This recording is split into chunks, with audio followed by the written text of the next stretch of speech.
Hey girl! Hey mama! Ready to get unschooled? Totally! Welcome to Moms Unschooled, where we break down all the things from the mundane to the magnificent, so you can think for yourself and do what's right for you. Hey Erin. Hey Sarah. Welcome to Moms Unschooled, and we have another Sarah with us today. Welcome, welcome. Hey y'all. Sarah is an Air Force spouse. True. I am a Marine Corps spouse. Marine Corps. Say I am also a Marine Corps spouse. It was kind of like my yut.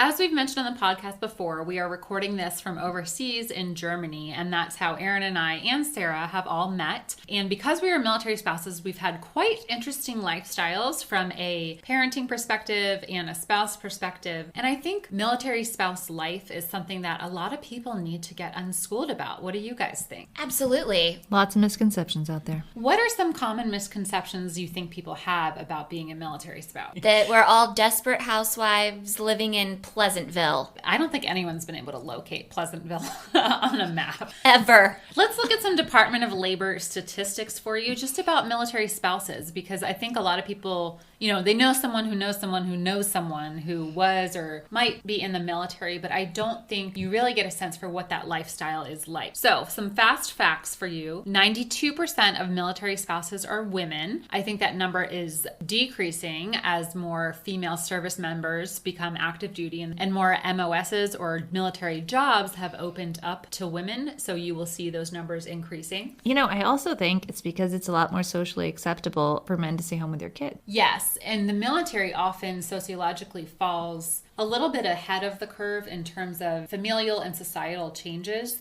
They're often kind of the first to adapt to different family dynamics and roles, so I'm glad you mentioned that. 53% of military spouses participated in the labor market compared to 76% of the general population, which means 53% of us have or currently hold a job, and I'm glad that that fact is out there because, as Erin mentioned, we are not just desperate housewives sitting at home. But this next one is a little disturbing. There's a statistic on underemployment. It says 31.6% of military spouses are employed part-time but may prefer full-time work, and that counts as being underemployed. That I do believe. And it doesn't count as underemployed in the sense of being under-credentialed or undervalued, because I know a lot of military spouses, because we have to move so frequently, do not have the luxury to work themselves up in a certain position or career field, so they often accept paid employment that they're overqualified for. Sure. The overeducated, underemployed. I think you do see a lot of that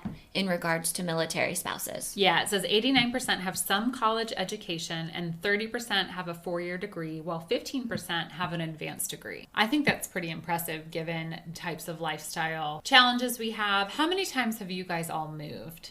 We've been married 14 years, and I think we've 7 or 8 times. We've been married 12 years, and I think we've moved 10. 7 or 8. It's hard. We have gone to school. We've been educated in our field, taken up some sort of education or specialty training to move forward and marry into the military. And so we move wherever the military sends our spouse. And it's hard to keep building from the ground up unless you have a mobile sort of employment or an amazing job that is able to move with you. Entrepreneur, online business of some sort could most definitely move. But so many of these trainings, certificates, degrees, it's hard to just keep renewing those in different states. Exactly. There's so many state-specific things that it's very difficult. I mean, like nurses, teachers. And then you also deal with deployments. So if you have school-aged or even younger children, it's also juggling that world as well.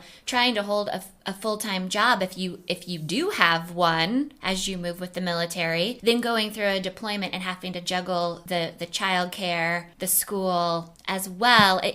There's constantly new normals that we are adapting to and shifting throughout our entire lives. So let's do some unschooling. I have 2 articles here. The first is titled 10 Crazy Myths About Military Life. And Ooh. I'll read the myth, and Sarah and Erin, let's get your reaction. Myth number 1, we kind of addressed: military spouses don't have jobs and are not educated. They want jobs. They went out into the world ready to work. And then we move with the military because we are also patriots and we move where the military sends us. It's hard. It's hard to hold those jobs. There are absolutely positions on bases.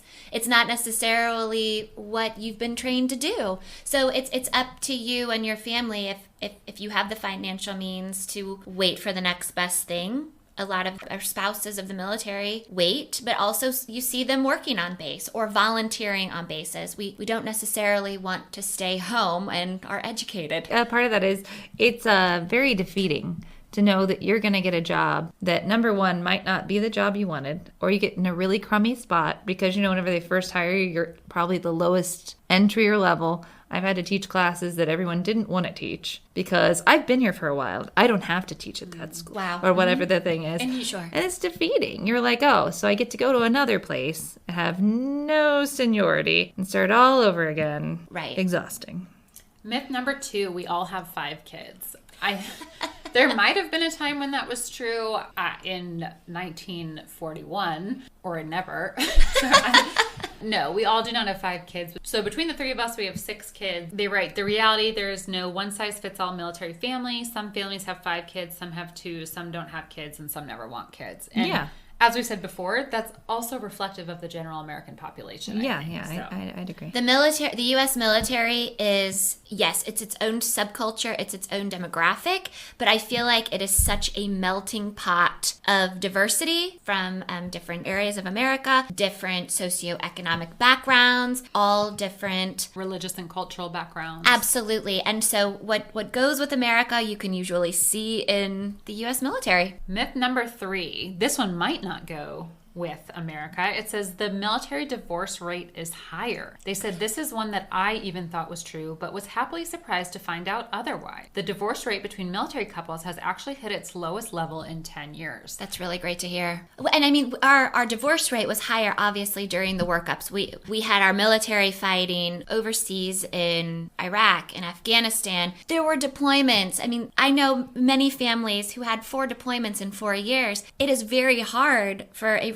relationship to sustain through that. And when you're dealing with trauma and PTSD and all of those things that people very much have dealt with, I could see how our divorce rate was higher in those days. But I'm happy to hear it's kind of leveling out. Yeah, I'm surprised too, because I assumed it was slightly higher. And it's not just them being away. Something people often don't talk about is this idea of reintegration, which the spouse goes away, whether it's for deployment or just kind of longer interval training. There is a reintegration period because while they're away, family adapts to their absence. And it's not like you just always get to pick right up where you left off. Once they do come home, there's challenges in renegotiating almost a new family dynamic, which adds a lot of stress. So it's not necessarily always the, oh, send out the marching band, here comes everyone home, you give a hug and a kiss. I told Aaron, our first deployment homecoming, it was super cold, it was pitch black at night, it was super windy in North Carolina, and I had like 3 or 4 helium balloons that you couldn't even see, like I said, because it was pitch black. It doesn't even matter. I was wearing black, none of that stuff that you thought was going to happen even happened. And I saw the Marines finally come off the bus, and then before they could even see us, they had to go to the armory and put back all their gear. So you're standing there again, not like the movies. And they're jumping off the plane into your arms in a hug. It was so passionate. They were tired. Lies. All lies. They smelled like the ocean, as they should have, because they came off a ship. And I could barely even make out which one was my husband. And by the time I finally saw him, I just instinctually sprinted almost toward him. Like a fast walk. It was a fast walk. But I hit every single other Marine in the head with the helium balloons. And it was like, boom, boom, boom, boom, boom, boom. Because it was windy. And I was so picturesque. Relieved. Yes, not what you imagine. And all these guys are like, whoa, lady. Luckily, I could make out my husband's profile from like I said, it was super dark, and I made it to him with the balloons. They're all wearing the same thing. Yes, they are. So as romanticized as this reuniting can be, it is still challenging for marriages and families. Okay, myth number 4. We all get to live somewhere exotic and overseas. And my response to this would be, it depends how... True.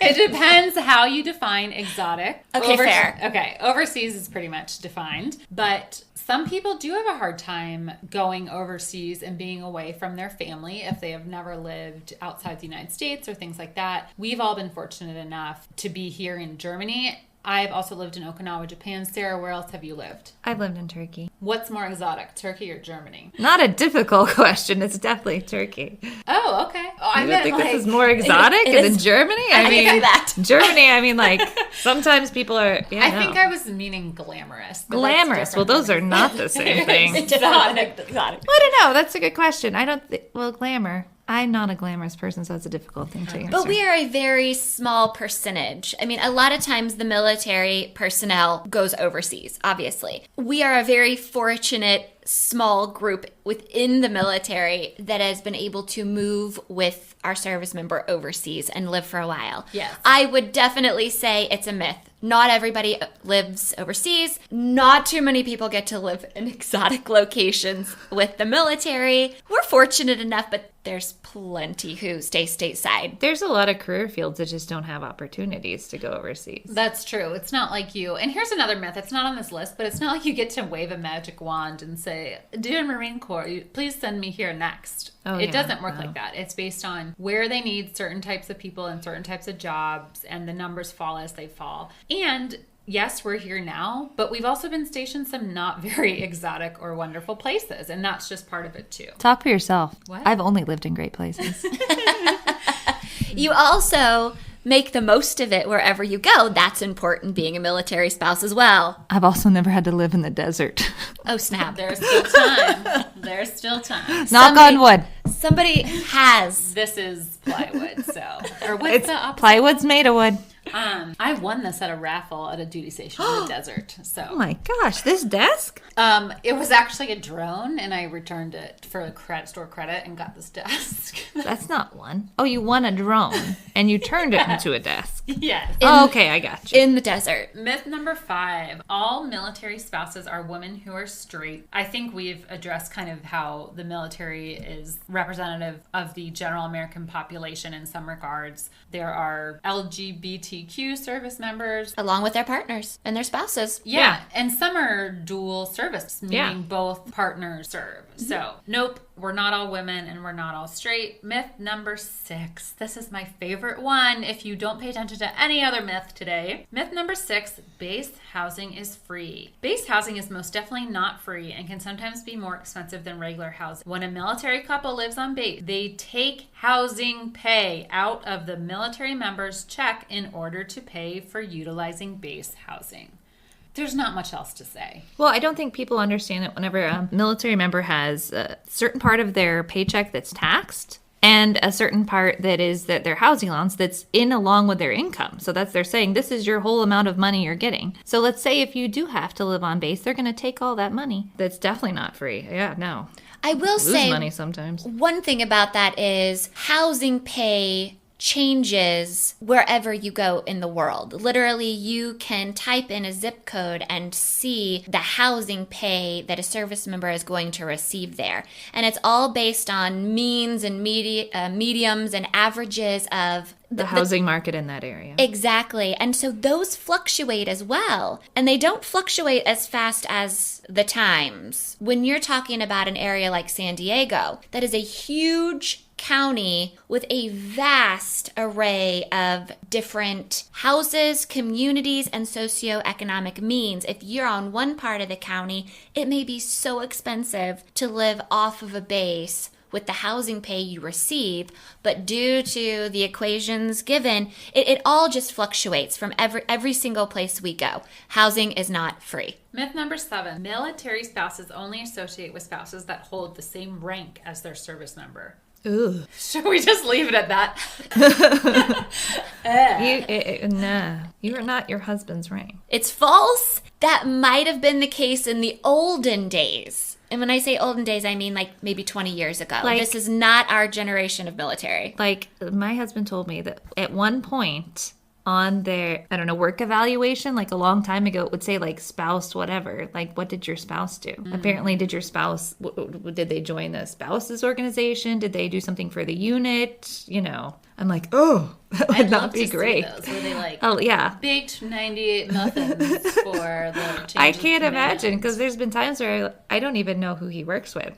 I'm sorry, like, I've they never don't met ask him. me that on my job evaluation. I'm going to get that added. What did your husband do for this position? Myth number 8, everybody cheats. They write, if anything... On their taxes?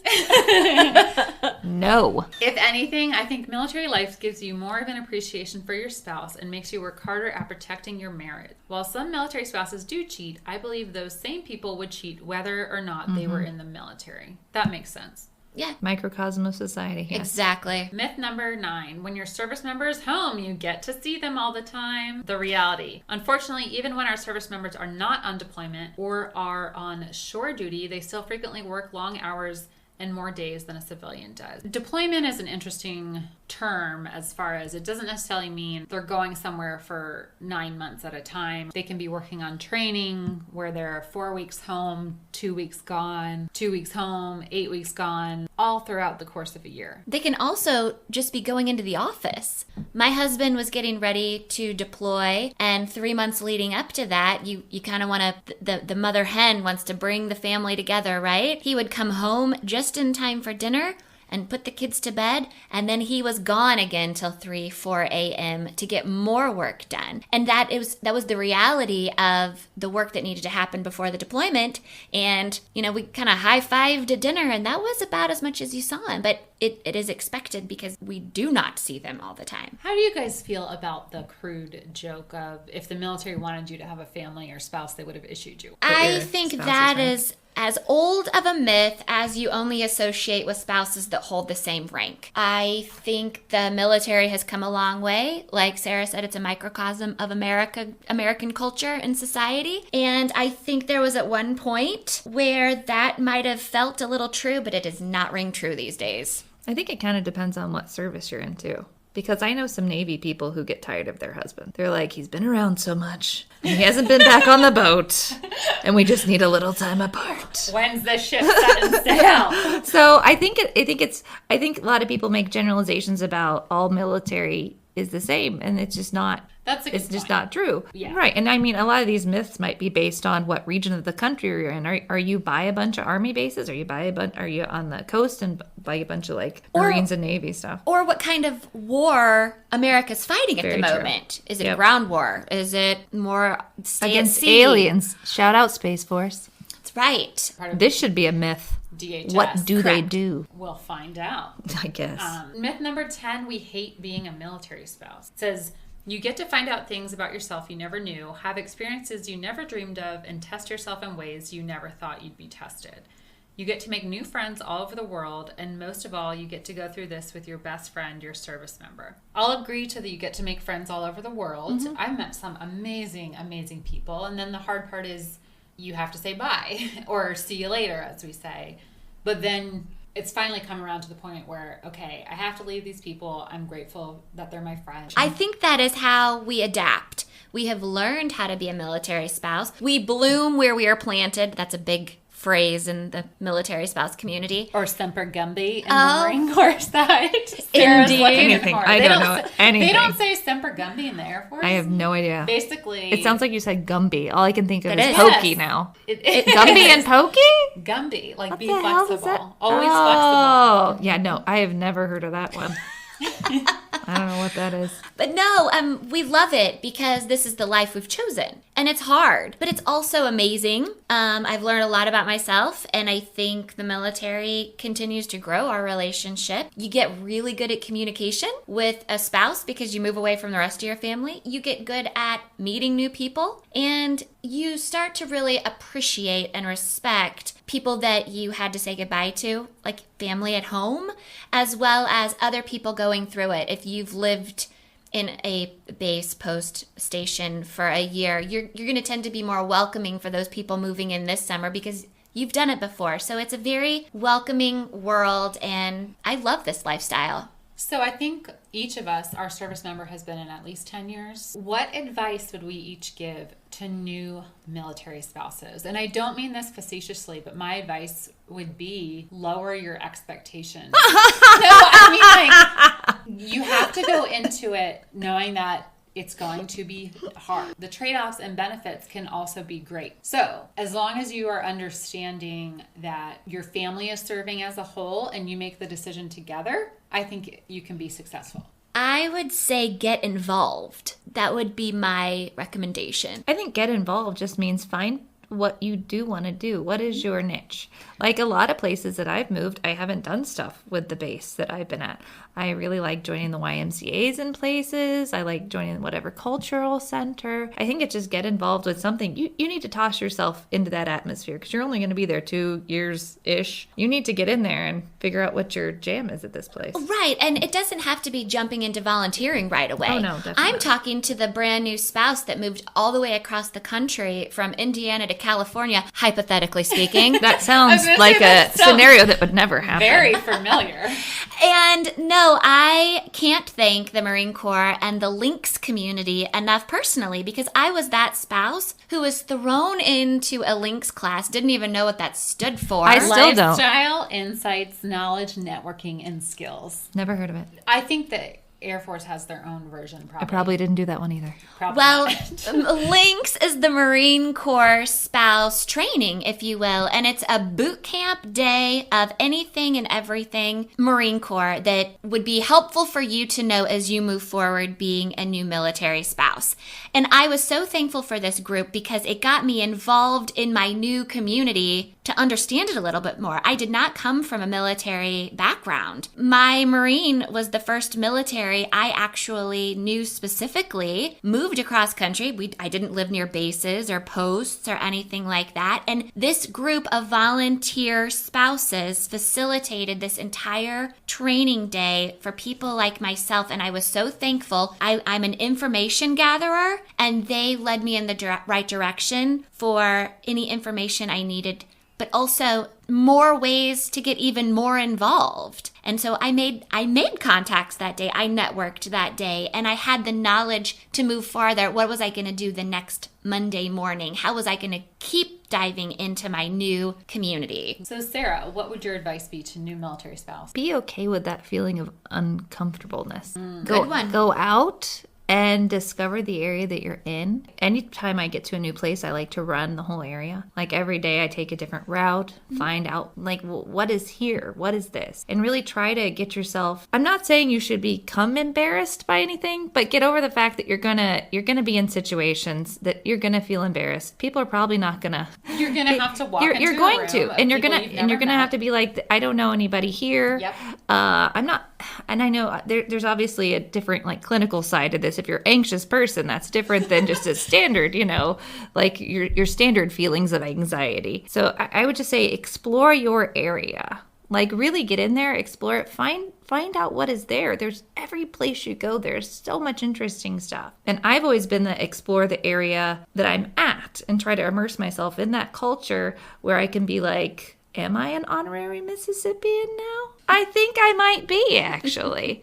So that's kind of where I mean, that's two different approaches to the same idea. Get yourself out there. I mean, if you just stay in your house all day, and if you're scared to experience stuff, it's going to be unpleasant because there are people who have difficulties with change, period. And I could imagine the myth is that you hate being a military spouse. If you really are like, change is not your jam, you might have a bad time. But anywhere you go, especially in America, even if you've never experienced the military lifestyle before, living near posts or bases, you can expect that even though you move to a new town or city you've never been to before, they're going to have churches with Bible studies. They're going to have the animal shelters. They're going to have running clubs. Your involvement is as big and as grand and as busy as you choose to be. You can find your niche. You can find the things that you've loved before in your new town. And you're going to meet the most amazing people you can imagine. Yeah, put yourself out there. Indeed. Thanks for listening to Moms Unschooled. Subscribe on YouTube, follow us on Facebook, or email us at momsunschooled@gmail.com. Choosy!